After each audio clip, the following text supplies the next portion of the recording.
welcome to Transforming the Digital Campus Experience with NET Pathify. We are so happy that you're here. My name is Ashley Miller, Program Manager on the NET team here at Internet 2. We'll do some more intros on the next slide. But for now, I want to let everybody know that this session will be recorded.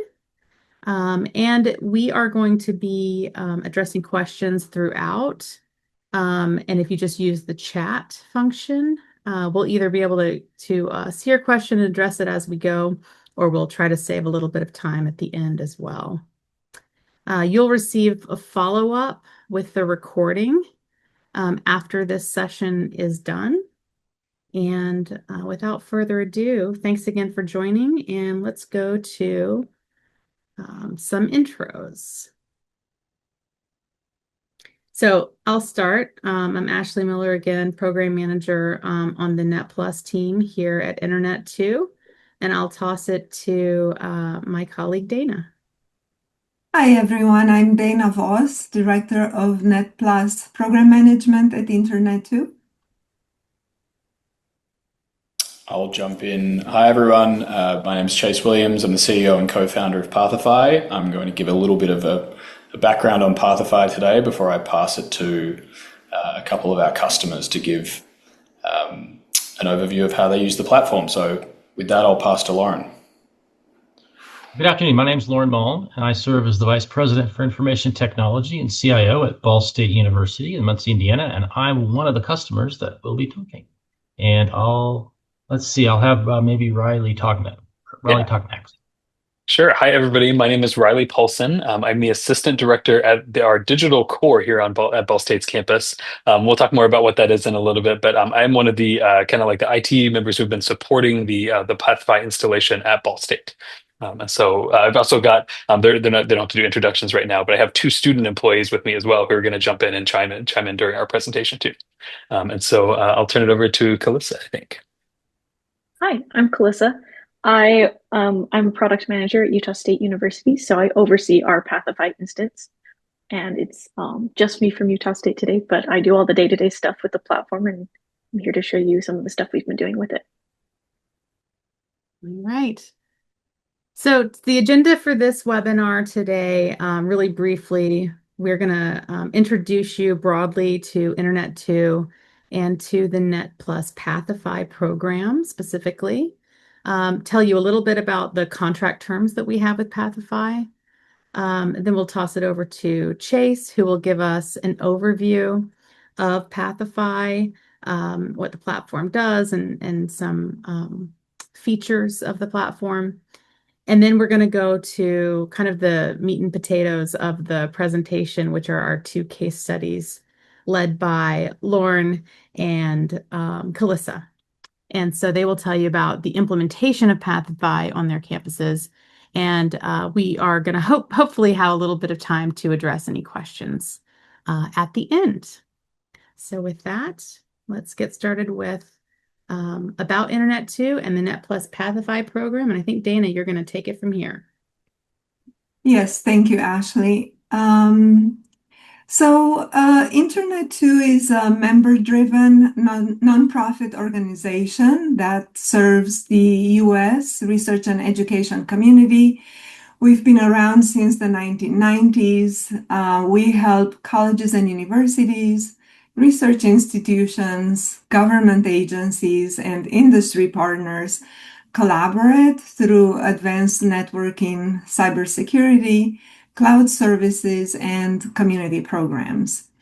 The focus today is on the NET program and NET Pathify in particular. I'll talk a little bit about NET before we get into the NET Pathify specifics. Next slide, please. The NET program was launched in 2011 as higher education began adopting cloud technologies. Our goal was and still is to help institutions work together so they don't have to solve the same cloud challenges on their own. Through NET Plus, we bring together the higher education community to share expertise, increase purchasing power, and get more value from the technologies that you all rely on. In many ways, we act as a workforce multiplier, allowing institutions to benefit from the experience and knowledge of the entire community. Next slide. So how do we do that? Every service that comes into the NET Plus program goes through a very rigorous service evaluation process. And as part of that service evaluation, we partner with 5 to 7 higher education institutions. Typically, those are members of Internet2. And those institutions evaluate the service from multiple perspectives. They look at functionality, integration with our Internet2 network, single sign-on via in common, security and accessibility. And those same institutions also help develop the agreement and the pricing model. So the end result is something that's built by higher education for higher education. Next slide. Currently, we have a little over 20 programs in NET Plus, and we purposefully keep that number of services low. We have over 1,400 active contracts. We have about 350 member institutions. Many of our NET Plus programs are open to all higher education, and that's why you see that number is higher than the 350 member institutions. So we have over 600 that are subscribing to various programs in the NET Plus portfolio. We have about 75 institutions with at least 5 NET Plus services that they're subscribing to. And we have about 25 advisory groups and working groups. NET Plus Pathify is a newer program, but for more mature programs, we have service advisory groups acting on behalf of our higher education community and working very closely with our technology providers. They advise on roadmap, and they also represent the community in conversations with the technology providers, whether the providers are looking for feedback on functionality they plan to launch, whether they're looking at changing the pricing models, introducing different business models. That's the role of the advisory groups to help shape the program on an ongoing basis and continue to make sure that the program meets the needs of our higher education community.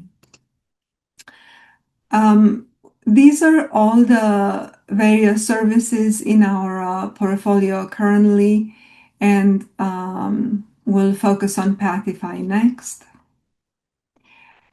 The program was launched in October of 2024. We started the service evaluation process in the early part of 2024, and the 2 sponsors, Ball State and Utah State, are here today, and they will be sharing their experience with Pathify.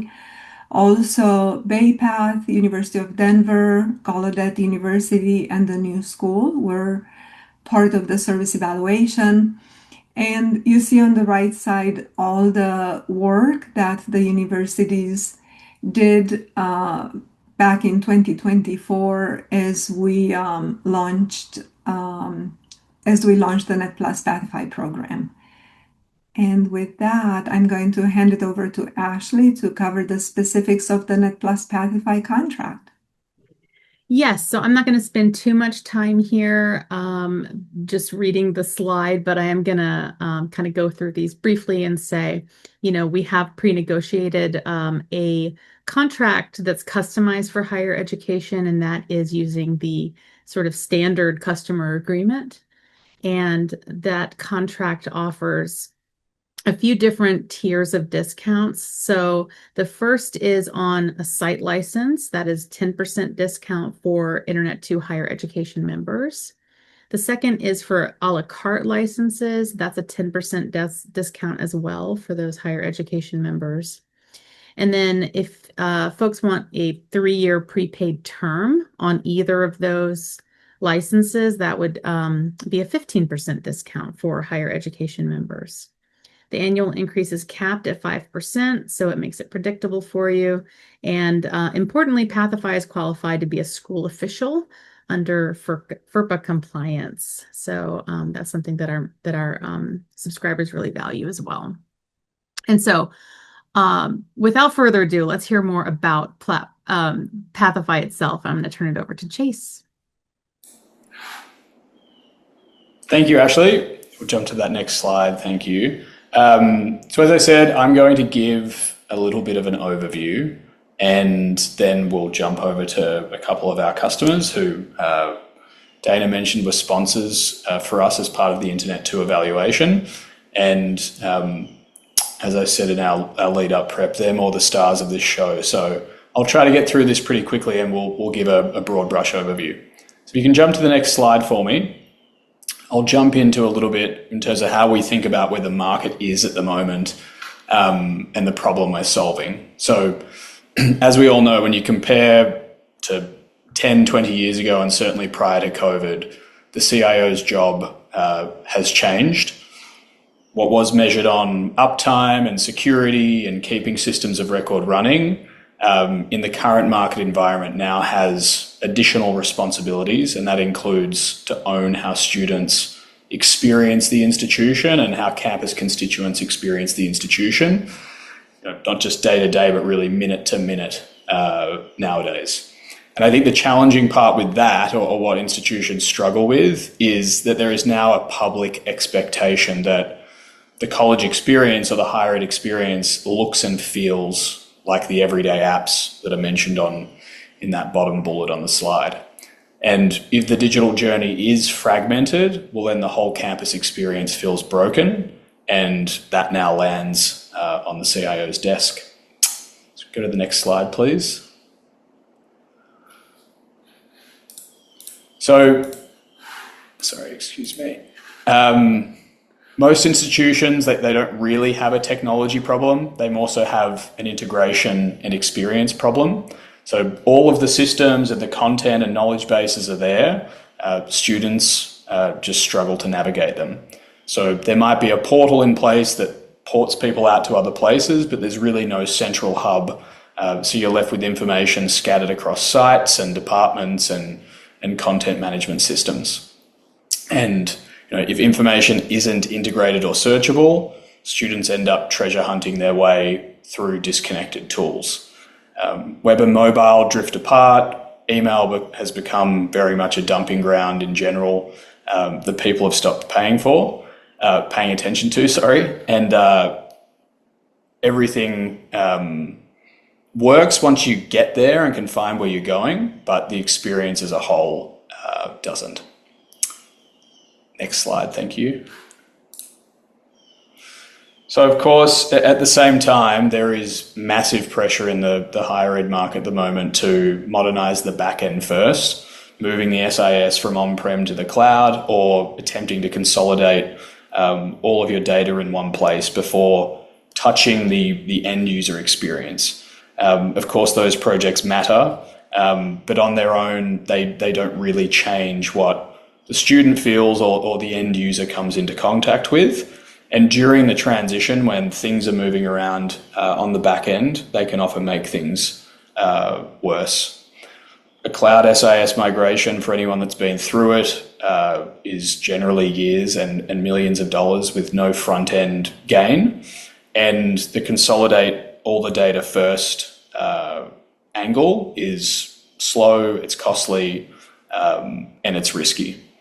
So while you're doing that as well, as I mentioned, the experience stays fragmented the whole time you're waiting. So if back end first isn't necessarily the answer, what is? this is where Pathify comes in. We can go to the next slide. Thank you. So Pathify's campus experience platform unifies disparate systems into a single, now AI-driven interface, so turning that fragmented journey into one seamless lifecycle-wide experience, making information easy to find, automating routine tasks to nudge students about things they need to do and keep them on track, which both reduces the institution's support burden as a whole and gives students the consumer-grade experience that they now expect. And for us in 2026, three things really define the platform and where we're headed. Firstly, it's an AI hub that sits atop the back-end systems that you already run. It consolidates, it spans the full life cycle from prospect to alumni, and it's purpose-built for higher ed. So Pathify is the product, and CXP, or Campus Experience Platform, is the category that it sits in. Thank you. The unlock here is doing the front end first. So the CXP sits above your ecosystem, unifies it into one interface without having to re-platform anything underneath or connect a whole bunch of data over a number of years into a single place. So integration middleware that sits behind our front end connects your existing stack into a single hub and AI agent so that you can skip that hard or challenging consolidate all the data first step. And one of the silver linings we've heard a lot from customers over the last 5 years is that handling the front end first gives IT and the institution cover to run those multi-year back-end migrations invisibly or behind the scenes in a sense, so that end users don't feel that disruption. So if you've not yet started an SIS migration, but it's on the roadmap, we obviously want you to speak to us first. Many institutions have started down that road. And if you have, we suggest handling the front end now alongside that project. Really very few institutions, if any, can afford to let the experience, given how rapidly user expectations are moving forward. Many institutions really aren't in a position to let the experience remain fragmented and outdated for the next 5 or 6 years while they work on a back-end migration that doesn't impact the front-end experience. Next slide, please. So for those that own the budget, this is the part that matters as well. So while the CXP sits atop your tech stack, your core systems, your point solutions down in other departments, it's also capable of replacing several front-end tools. We're just getting more and more of these stories from customers now where portals, different mobile apps, intranets, chatbots, different engagement tools like event tools, some communication tools are being replaced with a single consolidated CXP in Pathify. So I think the other thing to think about too is the phasing here. So you can do all of this at once, where you can take a number of front-end or engagement tools and replace them with Pathify at the beginning of a license, or you can do it one at a time as the related licenses on those specific systems come to an end. And in fact, that's most of what our customers, they tend to lean towards the latter. So they'll start by replacing 1 or 2 front-end tools, like an intranet and a campus app, and then they look internally and consolidate further over time. So again, we're hearing this more and more across our customer base. For example, the University of the Pacific, which I think is a really strong one, consolidated 29 systems down to 5 by utilizing Pathify. So the experience got better, became less fragmented, and spend went down. That's the kind of ROI story we're after, particularly in the current market environment. Next slide, please. Just got a couple left. Okay, so on the end user side, we were just talking about the institution, but on the end user side, it really comes down to, I think of our platform in 4 experience-related verbs that are fundamentally transformed by the CXP. So Find is the first one dashboard, an AI agent that actually knows you and your campus, and allows you to find things easily. So no more treasure hunt. Booking an advisor, submitting an assignment, doing those things right inside the hub instead of juggling multiple tabs, particularly with the agent and what we're releasing there. We're starting to release more of these workflows that allow you to take action downstream. Know the right nudge at the right time is critical to help students stay on track. So doing things like pulling deadlines out of their inbox, or nudging them on tasks like registration semester to semester is critical. And then finally, engage is a big part of our platform, surfacing clubs, services, organizations, and connecting students to community and building belonging while they're moving through their degree is a big part of what we do.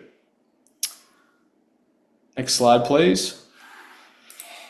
And so just to give a sense of our size and traction over the past 5 years, we've been super lucky to partner with over 200 US universities and colleges, and we're now implemented at more than 270 institutions globally. And the pattern that we see is pretty consistent. So we've got CIOs and IT staff really using the CXP to consolidate, streamline, and modernize the experience while providing cover for the back-end migrations that they need to undergo. And more that consolidation piece over time is something we're seeing with our customers. So hopefully that gives everyone a bit of an overview, and we will pass off to our fantastic customers who will be able to give you some real-world examples of how they use our platform. Awesome. Thanks, Chase.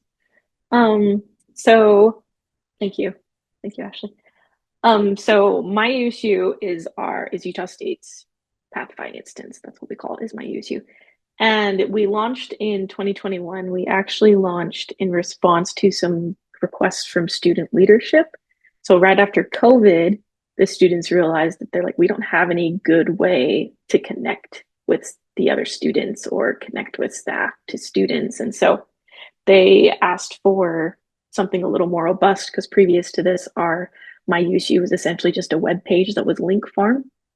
So it was really simple, and they wanted something that was a bit more useful and just better to use. So we went searching and we chose Pathify, and I believe I was brought on right after the launch, but I believe that our launch was very quick. But it worked quite well, and our adoption was really good. Our engagement is quite high. We have about 6.5 million sessions per year, usually, or somewhere in there. And we get like 2 million tool clicks, and that's just one part. There's also resources and communities and things, and we'll talk about, but tools is used the most. And then we have, over 1 million communication views, and we have like 200 plus communities. So you can go ahead and go to the next slide, Ashley. So I just kind of wanted to show you different ways that our students and our staff as well use MyUSU, and what kind of content we've put on there. And the core purpose of MyUSU is, like Chase was saying, is to be a quick access to everything that they need. So we just released a new orientation training for all of our students, and there's a whole video that's just like, if you just remember one thing, just remember my.usu.edu, and that's going to have everything you need. Just make sure you go to that one place, and it will have links and information to everything you need. So we're trying to centralize everything to make it easy to access, easy to find, and to help students find information on resources that they're often less aware of, and help make sure that they know what they need. And there's lots of tools built in on the back end of Pathify that allow you to send specific content to specific users. So we have a lot of roles and a lot of ways that we filter content to go to specific users in a way that makes it a lot more useful for them and helps diminish the clutter and that cognitive load that they have to deal with a lot, and hopefully make it easier to find things. So common ways, we have both the app and the desktop version. So our students use both. For our students, the desktop version is a bit more popular. We get more sessions there, but we do have a lot of mobile sessions as well. So both are really useful to us. Particularly the mobile version is really useful for getting push notifications and for our communities especially, and I'll show a little more of our communities in a minute. But kind of that first phone screenshot is just a quick little snapshot of their tools and the things that they can access easily, so they can access all the different web-based applications that they need, because we do have lots of systems at USU, and it's really nice to have them all be able to be found and accessed through one spot. We have a big calendar that we use that students visit often. That's the main core place that we put all of our student events, and so that's where they find that information. We also will send out automated tasks to students. So like this confirm your enrollment one is an example of we built out a role in an API on the back end, so it auto completes once they do pay their enrollment deposit and confirm their enrollment. And it automatically gets sent out to new students. So that's been a really helpful tool for admissions. That's the way we're using tasks. And then we also have a section called resources, which is basically for us is kind of where our new link farm is. It's where it's a big library to different USU web pages and different information resources that students also, this is one of our top visited locations within our instance, is going through this list of resources and finding the information they need. You can go to the next slide. And so here's a couple examples of our communities. So we have over 200 communities. We've kind of integrated them into the onboarding and registration process for lots of campus clubs. So all of our USUSA clubs, when they register to have a club, create a My USU community. And that's where all their club information goes, so students can easily find it and know how to participate.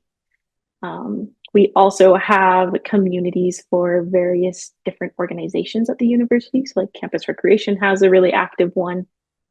We also have one for the library. We have one for, oh, sorry, I just noticed a question in the chat. We have several we have one for like CAPS, or we have one for each college. We're also a university that we have lots of satellite campuses across Utah. So every single campus has a community, and that's how students can engage with that campus. Let me check the question in the chat. Are you able to add private events, or are you seeing those? Because sorry, I don't mean to disrupt. That was for me. No, you're I good. was just curious because I saw the locks next to a couple of events, and I wanted you to say more about that. No, the locks you saw was actually just an icon they were using because the event had to do with like security things or something. So it's just part of you can add the styling of that event. for like, okay, got it. Makes Yeah, sense. there's quite a bit of like fun branding things you can do with your instance. Actually, I'm very excited to see Ball State's instance because I love seeing how other people are organizing their Pathify experience. You can go ahead and go to the next slide. Something we get asked about a lot is we make a lot of custom widgets. So these are widgets that sit on their main dashboard, and we've created several specific ones to our university. We have an IT team that creates them. There's lots of easy to use, right? The launch recipes within Pathify as well, and we use those as well. But sometimes we'll create custom ones too. So we have like our hold and action items widget, which is students can use to see if they have any registration holds they need to resolve before they can register for classes. It also will show things like if they have a parking ticket or if they have like an unpaid fee, things like that. This was a really big win that a lot of people are really excited about, was our My Advisor widget. And this will show your assigned advisor if you are a student, and they can easily schedule an appointment with them and get to that resource really quickly. Previously, the only way to schedule an appointment with your advisor was you had to go to this Find My Advisor page. You had to filter through and find your major. And then once you found your major, you had to find which advisor was actually yours. And then you had to go into another thing to schedule an appointment. Anyways, it was kind of a hassle. And now it's as simple as they log into their MyUSU and they just click schedule appointment. So that was something that got really simplified, which was great. We also have some fun widgets we've created with just kind of involvement focused widgets. Like we have our Aggie radio that students run on campus. And so we created a way to listen to that through MyUSU. We also have several social media widgets that students engage with. And we have our, our very practical widgets that are used a lot, like accounts balances. And we've created that one specifically for our students. We also have, like, I didn't put on this slide, but we also have a widget that's our FAFSA eligibility widget. So it shows students if they are eligible to apply for FAFSA, which is also a heavily used widget. And then we also recently, a couple of years ago, we decided to launch a bunch of things for staff and faculty so they can use MyUSU not just as an admin, but also as a user. So we created things like this employee leave widget, which is a quick summary of their leave for them. We've also, this is the employee benefits widget. It actually isn't even launched yet. We just built it. But it shows, it's a quick way to access their pay stubs, and the benefits tab shows what they're enrolled in, what they're paying, kind of things like that. Because those are common questions we'll get and people have trouble finding within our ServiceNow system. So we've created quicker ways to access those things, and again, are making custom dashboards and custom menus that are catered to different types of users. You can go to the next slide, actually. We're also, with the custom dashboard, this is just a experimental dashboard that we've created in our QA. But we're looking into creating custom dashboard looks for different events. So a student or staff member would be able to choose from 2 different dashboards. There's a little menu on the side. But we would love to create things that are specific to maybe like things like graduation, getting a senior ready for graduation coming up. Or we just recently created one for concurrent enrollment students. So they're part of the system, they have access to MyUSU, but we want to make sure that they stay separate from the college students, since they need different things and they have different eligibility and things. So we've created a more enclosed space just for our concurrent enrollment students and their facilitators. We're also looking into creating a dashboard specifically for new admitted students. So the quick links at the top and links available to them will be really focused on orientation and on getting registered and things like that. So that's kind of our custom dashboards that we're playing with as well. You can go to the next slide, Ashley. And then a new feature that we're launching this fall that we're really excited about is the new maps feature. And we've put a bunch of work into this and are doing a big giveaway with it. We have a big event called Day on the Quad that happens every fall. And we're going to do like a quad quest thing where essentially we're creating a special map just for the event. And students will be able to follow the map and go around and scan QR codes around the event to be entered into drawings for different prizes. I'm really excited about it, and the team running the event's very excited about it. And we've done some beta testing with this feature with our students, and they really loved it. We got a lot of really good feedback, and it's just a lot more robust and a lot more interactive than the campus map they're used to. And better directions around campus is something we get asked about a lot. So we're really excited about this new feature within MyUSU, and we'll be launching it this fall. We'll see how it goes. You can go to the next slide, Ash. Oh, and that's my last slide, sorry. So that's kind of, if you want to go back a little bit, Ashley, to that very first slide, just to show the dashboard again. One more, or a couple more. There you go. So that's just kind of a overview of our whole instance. There's lots of different little pieces, obviously, but it's been really useful for us. It has been a total game changer in getting students access to the things they need. Our communities are getting a lot of traction, and we're getting more and more organizations approaching us and asking to start a community so that they can get information to their specific audience more easily. Especially with a bunch of the new updates that came to communities, they've become really robust. And now it's almost like they get their own little MyUSU within MyUSU. and it can be really useful for a lot of different organizations. So that is my use too. I hope that was fun to see and is a good example of what you can do with Pathify. And feel free to toss any questions in the chat, but I'll hand it over to Ball State. All right. Well, that cool, Calissa. Thanks for showing going through that. It like you said, it's really interesting to see what other people are doing with the platform, and it was great to see some of the things you're working on. So we've got several folks here from Ball State to show you what we're doing here at Ball State. I'll just give a little bit of background. We launched our Pathify instance in 2024, but we spent probably close to a year before that evaluating what we thought, what we saw on the market as several different options. It took us quite a while to really dig into all of them and look at the features, look at the things we wanted to see. We eventually pulled together a pretty large group of students to help evaluate the options that we had narrowed it down to and tell us what they thought were the most important features. And we had students from across the institution. We probably had close to 100 gathered at one point to see demos from multiple vendors. And we had students, again, from all over the university. We also brought in a number of students from our accessibility services area to do some evaluations on the accessibility of the platform and give us some feedback on which platforms they felt were most accessible for them and easiest to use. So overwhelmingly, our students selected Pathify. They felt that was the best experience and best platform. When we did the demo, one of the some of the things were kind of surprising to us, even like they just kind of briefly mentioned that there was a dark mode that they showed that turned the whole screen dark, and the students kind of went wild and they thought that was just fantastic. So there was great enthusiasm around the platform.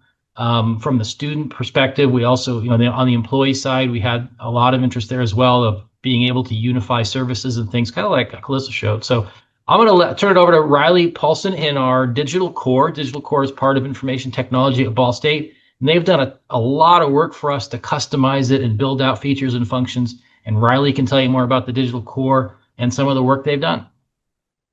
Great. Thanks, Lauren. Yeah, this is like both Lauren and Calissa have mentioned. It's really interesting to see how other schools are using these tools as well.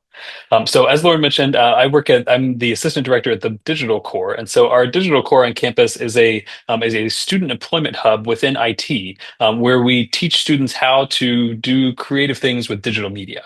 And so those are everything from video and film production all the way to computer science and programming to marketing, graphic design, all that kind of stuff.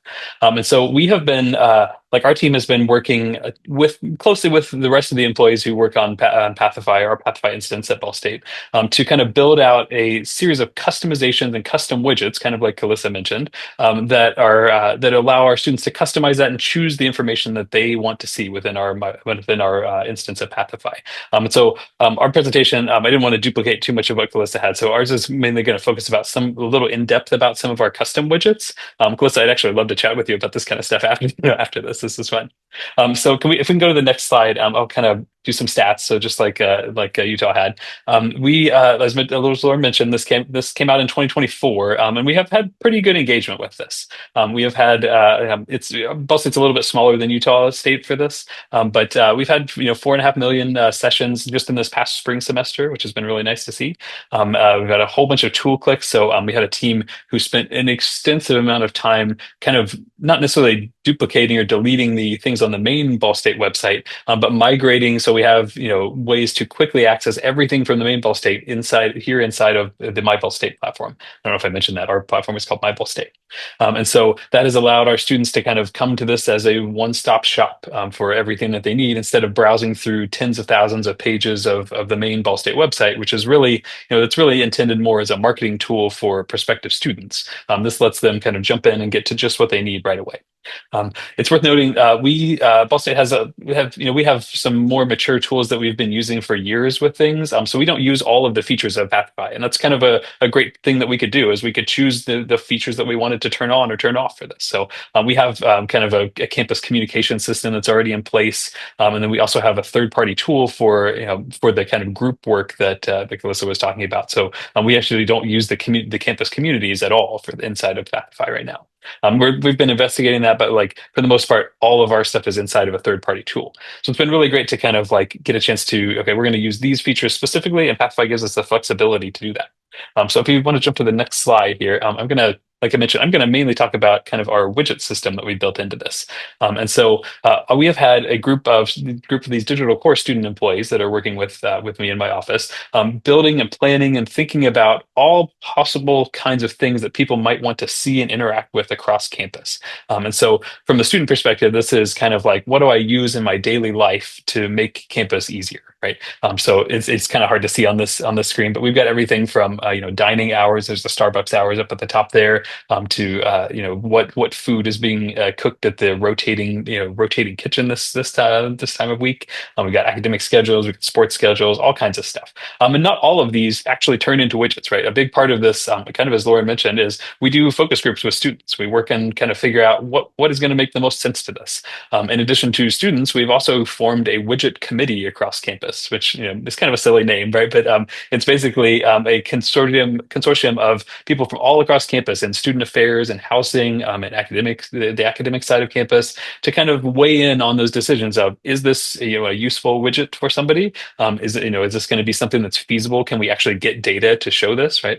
Calissa, I'm sure you've kind of struggled with that of like, how do we actually get this data out of our internal systems, right? And that's been a big part of this, is to push to try to expose some of that information that normally is buried 10 clicks deep or something, or behind single sign-on, to get to surface that easier for students, so they have a one-click access to see things. And so there's a lot of them here, but we're going to kind of walk through three examples of these that we've made in the past 2 years, I guess. If we can go to the next slide here, I think this should play a video, hopefully. Maybe we'll see. There we go. So our probably biggest success for this is we made a campus bus tracker that tracks our shuttle buses that go across campus. So our campus isn't huge, but it's about 1.5 miles, 2 miles from end to end. And so we have worked. This was kind of a great use of Pathify to kind of display this information to students. I do want to stress this is not just a built-in like we had to do a bunch of extra work and like logistics work. We worked with Verizon to get GPS trackers on all of our buses, but then we're able to expose that through API in a way that we could display it all in a nice little widget here, right? So we always like to talk about how, yeah, this is just a map with some dots moving around, but this was about 6 months worth of effort by a huge amount of people across campus to make this happen. And so this widget specifically has been installed by about 40% of everybody that's in our Pathify instance, which, considering there's employees that might not use the buses, and there's definitely online only students who would never be on campus to use the buses. We think that's a pretty good success rate for getting that. Usage ramps up obviously in the winter months, right? We have pretty cold winters here, so students definitely want to use the buses more at that point. But this is a great example where we designed a widget for pretty much everybody across campus, so everybody can benefit from having this inside of Ball State. And this works at tiny sizes in the widget sizes, or if you want to make this, you see the specific details. This will pull up, and you can kind of have a full size map of campus like this. I actually have I've kind of mentioned this. You can leave that on that slide here, or maybe even go back and play the video again. Sinclair, I have a student employee named Sinclair on here. I'm going to have him jump on and talk about working on a little bit of this, right? So Sinclair, if you don't mind unmuting, maybe introduce yourself and tell us what your name and major, and like what you kind of got out of working on this widget. Yeah, sure. Thank you very much. My name is Sinclair Nzanwata, and I'm a computer science rising senior here at Ball State University, and I work as a developer at the Digital Core. So working on this project has been one of the best experience I got. So because we were able to collaborate with designers, we were able to collaborate with UX, researching how students would interact with the platform, making it optimized for them. So it's been a great learning experience, and it mirrors what students like us will face in the actual workspace. So it's been a super learning experience. Thank you. Great. Yeah, thanks, Sinclair. To his point, we we mentioned doing focus groups. We did focus groups with a lot of these widgets too, right? So it was kind of a little shock to some people, but we took some researchers and went to the bus stops and just talked to people, right? So it was like little mini focus groups.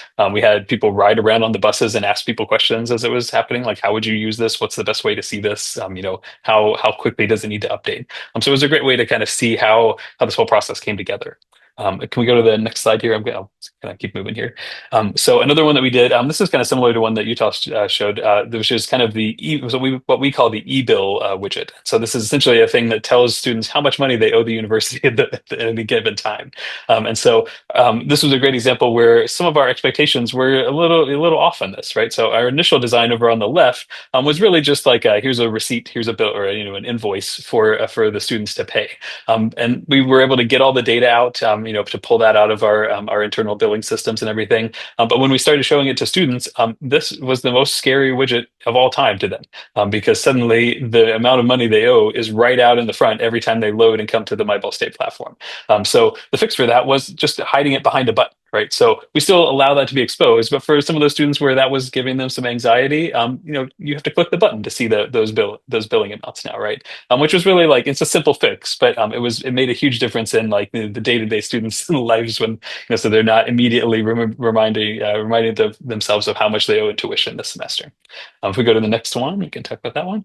So this is one. The last one, the e-bill one, is mainly for students, but this is one that we made for employees specifically. So this is all fake user data here, just for that sake. But we made one for our advisors and student success specialists on campus that we call the advising dashboard, or the advising support dashboard. So this works kind of in junction with our advisors using a tool called Navigate, which is a third-party tool that they use. But this is a way for our advisors and student success specialists to have some insight and view the grades that students are getting inside of Canvas, outside of Canvas, because typically like an advisor wouldn't have direct access to a student's Canvas instances. And so this was cleared by all of our data sharing teams and everything. But this was really great because it helps classify, based on some algorithms and formulas that we made, classify the students into, do we need to contact this person immediately because they're struggling in classes?